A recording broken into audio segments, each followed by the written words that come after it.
بسم اللہ الرحمن الرحیم۔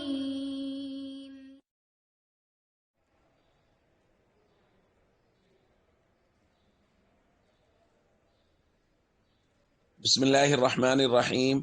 عن أبي هريرة رضي الله تعالى عنه قال قال رسول الله صلى الله تعالى عليه وسلم: رب صائم ليس له من صيامه إلا الجوع ورب قائم ليس له من قيامه إلا السهر. رواہ ابن ماجہ۔ نبی کریم صلی اللہ علیہ وسلم نے ارشاد فرمایا، بہت سے روزہ دار ایسے ہیں کہ ان کو اپنے روزہ سے سوائے بھوک کے اور کچھ نہیں ملتا، اور بہت سے رات کے قیام کرنے والے ایسے ہیں کہ ان کو اپنے قیام سے سوائے جاگنے کے اور کچھ نہیں ملتا۔ دوستو، روزہ رکھنا، رات کا قیام کرنا بہت بڑی عبادات ہیں، لیکن ان کے لیے خالص اللہ کی رضا کے لیے کرنا بہت ضروری ہے۔ دکھلاوے کے لیے، ریاکاری کے لیے اگر یہ عمل کیا جائے گا تو سوائے روزے میں سوائے بھوک کے اور رات کے قیام میں سوائے جاگنے کے اور کچھ نہیں ملے گا۔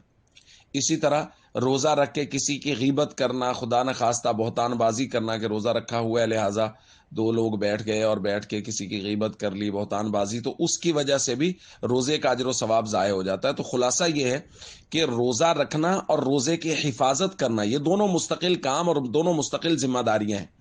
صرف روزہ رکھ لینا اور اس کے بعد پھر غیبتیں کر دی، بہتان باندھ دیے، کبیرہ گناہ کے مرتکب بھی ہو گئے، تو یہ ساری چیزیں اگر کرتا رہے گا تو پھر سوائے بھوک کے نبی پاک صلی اللہ علیہ وسلم فرما رہے کچھ نہیں ملتا۔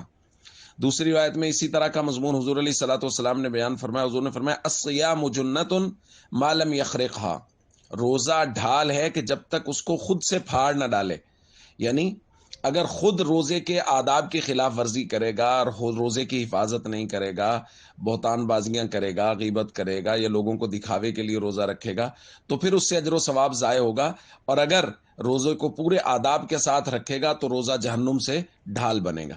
اس لیے ہم سب کو چاہیے ہم روزے کے آداب کی پوری رعایت کریں اور روزے کی حفاظت کریں۔ السلام علیکم ورحمۃ اللہ وبرکاتہ۔